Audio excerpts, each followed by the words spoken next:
नमः शिवाय। शिवजी सदा सहाय। ओम नमः शिवाय। गुरुजी सदा सहाय।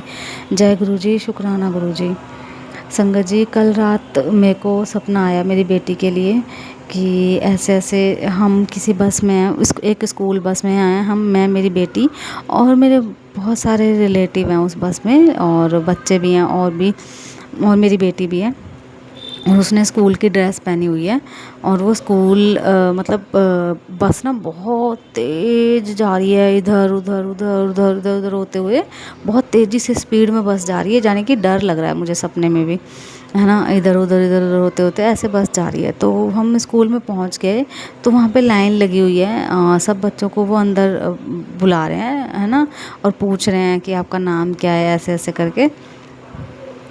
तो मैं देखती हूँ कि मेरी बेटी ना, मैं उसको लाइन में से निकाल लेती हूँ। मैंने कहा देख नव्या, ऐसे ना तेरे से आपसे भी नाम पूछेंगे तो आपको बताना है इंग्लिश में, ऐसे कि माय नेम इज़ नव्या, ऐसे करके बताना है। तो कह रही ठीक है। तो फिर वो आगे जाती है, कह रही मम्मी मुझे पता है, मैं बता दूँगी। तो इतने में क्या होता है, पता नहीं क्या होता है। मैं कहती हूँ ये लोग पढ़ा तो रहे नहीं है, अभी तो स्कूल बन ही रहा है, ये मतलब कुछ पढ़ा तो रहे नहीं है। तो मैं इसे ना, मैं कहती हूँ चल रहने दे, तुझे नहीं पढ़ना, तो चल यहाँ से। मैं इसे ले लेती हूँ और वहाँ पे देखती हूँ तो एक बच्चा जो अब इस दुनिया में नहीं है, वो लेटा हुआ था और एक लड़की लेटी हुई थी ज़मीन पे, और एक कोई गरीब सी औरत थी, वो वो रो रही थी और ऐसे कह रही थी कि ऐसे वैसे मेरा बच्चा तो यहाँ है, ऐसे लेटा है। और ये मेरी बेटी ना बिल्कुल नंगी हो गई, इसके बदन पे भी कपड़ा नहीं, और ये वहाँ लेटने की ज़िद कर रही है जहाँ पर वो दोनों बच्चे लेटे हुए हैं, एक लड़की और एक लड़का जो इस दुनिया में नहीं है, एक लड़का जो इस दुनिया में नहीं है अब, छोटा बच्चा। तो वहाँ वहाँ पे लेटने की ज़िद कर रही है, लेकिन मैंने इसे लेटने नहीं दिया वहाँ पे। मैंने कहा नहीं, तुझे नहीं यहाँ पे लेटना, चल घर चल। और ये ड्रेस तूने क्यों उतार दी, तो बिल्कुल नंगी क्यों हो गई है, ऐसे ड्रेस क्यों उतार दी, मैं इसको बोल रही हूँ। और तो फिर मैं इसे ना एक कोई और रूम था, वहाँ पे मैं इसे ले गई। मैंने कहा है मैं किट्टू को यहाँ भी अकेला नहीं छोड़ सकती, उसने बिल्कुल कपड़े नहीं पहने हुए, बिल्कुल नंगी है वो। तो फिर मैं इसे हाथ पकड़ के ना बाहर ले आती हूँ वहाँ से, स्कूल से भी और उस जगह से भी जहाँ पे भी वो सब थे। मैंने कहा नहीं, मुझे अभी पढ़ाना नहीं है इसे, कोई बात नहीं, पढ़ाई हो चाहे ना हो। फिर मैं इसे बाहर ले आती हूँ। इस तरह का वो कुछ सपना था। तो मैंने इसे वहाँ पे सोने नहीं दिया, मैं इसे वहाँ से बाहर ले आई। तो संगत जी, फिर क्या होता है कि मेरे को एक विज़न आता है, उसके बाद मैं सो गई। फिर मुझे विज़न आता है कि इसको ना ऐसे हॉस्पिटल के बेड में है ये, और ऑक्सीजन इसके लगी हुई है, और कुछ इसको डॉक्टर ना, बहुत बार ये विज़न मेरे को गुरुजी महाराज ने दिखाया है, जैसे आधे सोए आधे जागे में हमें दिखता है, ऐसे बहुत बार दिखाया है कि कोई, और एक जो MRI वाली मशीन होती है जिसके अंदर ऐसे जाते हैं हम और गोल गोल घूमता है, तो वहाँ पे इसको लेटाया हुआ है, ऑक्सीजन लगी हुई है, ऐसा इस तरीके का मुझे गुरुजी महाराज ने दिखाया जो भी चीज़। तो कोई कष्ट इसका आने वाला था जो गुरुजी महाराज ने काटा है या क्या है, गुरुजी महाराज की महिमा गुरुजी महाराज ही जाने।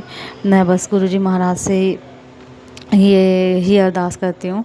और कोई पता नहीं इसका ऐसे ना वॉश बेसिन सा दिखाया वहीं पर ही डॉक्टर के वहाँ, कि कुछ ब्लड सा निकाल रहे हैं, कुछ ऐसे इस तरह सा सपना था। तो गुरुजी महाराज से मैं ये अरदास करती हूँ कि गुरुपा बच्चों की रक्षा करना, किट्टू की रक्षा करना, नव्या की रक्षा करना गुरुजी महाराज। कोई ऐसा दुख ना आए, ऐसा कोई कुछ ना हो गुरुजी महाराज। बहुत छोटे में ही आप काट देना जो भी कष्ट हो बाबा जी। पहले भी गुरुजी महाराज ने इसके जो कष्ट हैं बहुत छोटे में ही गुरुजी महाराज ने काट दिए। वो स्कूल तो जा ही नहीं रही है, स्कूल जाना तो इसका बिल्कुल बंद है। महाराज जी से स्कूल नहीं भेज रहे, मेरे को कोई प्रॉब्लम नहीं है, कोई बात नहीं, लेकिन जो भी इसका कष्ट हो अगर इसके ऊपर आने वाला, तो गुरुजी महाराज आप देख लेना, संभाल लेना, रक्षा करना बच्चे की, और बहुत छोटे में इसका कष्ट काट देना गुरुपा। गुरुजी महाराज ने आज, मैं संगत जी आपको बताती हूँ, और जो भी ये सत्संग सुने गुरुजी महाराज, सब बच्चों को ब्लेस करना और बहुत छोटे में बच्चों का कष्ट काट देना गुरुजी महाराज, सर्वदा भला करना, रक्षा करना, सबके बच्चों की रक्षा करना गुरुजी महाराज। क्योंकि जब किसी के बच्चे को कुछ होता है तो माँ ही जानती है कि उसके ऊपर क्या बीतता है। तो संगत जी और गुरुजी महाराज, सब बच्चों की रक्षा करना आप, है ना, अंग संग रहना सदा।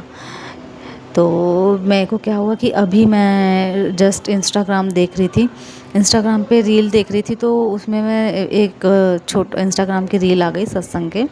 तो उसमें एक ओल्ड संगत अंकल जी बता रहे थे कि ना, कि क्या होता है कि गुरुजी महाराज कैसे हमसे सत्संग शेयर करवाते हैं।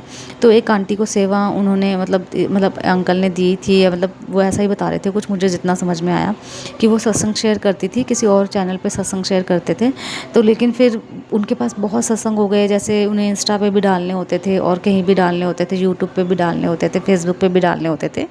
तो बहुत सत्संग इकट्ठे हो गए, तो फिर वो हो नहीं पाया उनसे, और मतलब इस तरह से वो सेवा बीच में रुक गई। तो फिर वो अंकल जी ने ये बोला कि नाले का पानी अभी गंदा है, इस तरह से, जो कि मुझे समझ नहीं आया, वो गुरुजी महाराज जाने। और संगत जी, मैं इस बात को इस तरह से मैंने रिलेट करा, और वो हाँ अंकल जी ये कह रहे थे कि जो भी हमारे साथ होता है, कोई सपना, कोई विज़न या जो भी चीज़ होती है, उसे हमें रिकॉर्ड करके उसी टाइम रख लेना चाहिए, है ना। तो मैं लेटी हुई थी, इंस्टाग्राम देख रही थी, तो ये सब गुरुजी महाराज ने ही करवाया, और मेरे दिमाग में ये बात डाली कि मुझे भी अपना सत्संग ये वाला रिकॉर्ड कर लेना चाहिए। मैंने और संगत जी, एक सबसे ज़रूरी बात जो मैं आपको बताना चाहती हूँ कि मैंने अपने दो यूट्यूब चैनल खोले थे। एक मैंने खोला था गुरुजी ज्ञान के नाम से, तो उस पे क्या हुआ, फिर सारे रिलेटिव आ गए उस पे ना, तो वो सब कुछ सुन लेते थे। मतलब जैसे आपको पता है, इसमें सत्संग में हम जब बहुत सारी चीज़ें शेयर करते हैं, जो है ना, सारी होती हैं हमारे साथ। कई बार सपना आ जाता है, कई बार ब्लैक मैजिक के होते हैं, तो उसमें बहुत करीबी रिश्ते भी थे, तो उनको भी यूट्यूब का चैनल पता था। तो इस वजह से मैंने वो चैनल, वहाँ से गुरुजी महाराज ने सारी वीडियोस जिस तक वो पहुँचानी थी, जिस संगत को वो सुनवानी थी, सुनवा के वो गुरुजी महाराज ने वहाँ से डिलीट करवा दिया मेरा चैनल। फिर उसके बाद संगत जी क्या हुआ कि फिर मैंने एक चैनल बनाया, वहाँ पर फिर मैंने सत्संग अपलोड किया और फिर से वीडियो डाली, तो वहाँ से भी गुरुजी महाराज ने डिलीट करवा दिए मेरे। तो अब मैं ये फिर से और मैं जिन आंटी को सत्संग भेज रही हूँ, अभी वो मेरे सत्संग शेयर नहीं कर पा रही हैं, क्योंकि शायद उनके पास बहुत ज़्यादा सत्संग हो गए हैं। तो अब मैं ये अपने चैनल पर ही शेयर कर रही हूँ ये सत्संग। और तो गुरुजी महाराज का कोटि कोटि शुक्राना, ये चीज़ मुझे बताने के लिए। जो भी था, मुझे जितना समझ में आता है, तो मैं अब अपने चैनल पर ही से शेयर कर रही हूँ। गुरुजी महाराज जिसको भी ये सत्संग सुनवाना होगा, जिस संगत को भी ये ज़रूरत होगी इस सत्संग की, गुरुजी महाराज उस संगत तक ये सत्संग को ज़रूर पहुँचाएँगे। तो गुरुजी महाराज का कोटि कोटि शुक्राना, हर पल अंग संग सदा सहाय रहने के लिए। गुरुजी महाराज ने मुझे सपने में भी दर्शन दिए, जिसमें गुरुजी महाराज ने दिखाया कुछ बटरफ्लाई मरी हुई थी, ब्लैक कलर की बटरफ्लाई मरी हुई थी, और बहुत सारी वहाँ पे बटरफ्लाई थी। तो और वहाँ पे मतलब मेरी बेटी भी थी, मैं भी थी, और बहुत सारे फ्रूट्स लगे हुए थे वहाँ पे, फल थे बहुत अच्छे अच्छे। तो कोटि कोटि शुक्राना, बहुत गुरुजी महाराज ने सपने में आके कष्ट काटे हमारे। और हस्बैंड अंकल के लिए भी गुरुजी महाराज ने 3 वीरवार का जो है सत्संग करने के लिए बोला है। 1 वीरवार तो मैंने कर दिया, अब 2 वीरवार बचे हैं, वो भी गुरुजी महाराज खुद ही करवा लेंगे। तो बहुत बहुत शुक्राना गुरुजी महाराज, आपका कोटि कोटि शुक्राना हर चीज़ के लिए। शुक्राना गुरुजी, सब सर्वदा भला करना गुरुपा, सबके अंग संग रहना, सबकी रक्षा करना गुरुजी महाराज, कोटि कोटि शुक्राना।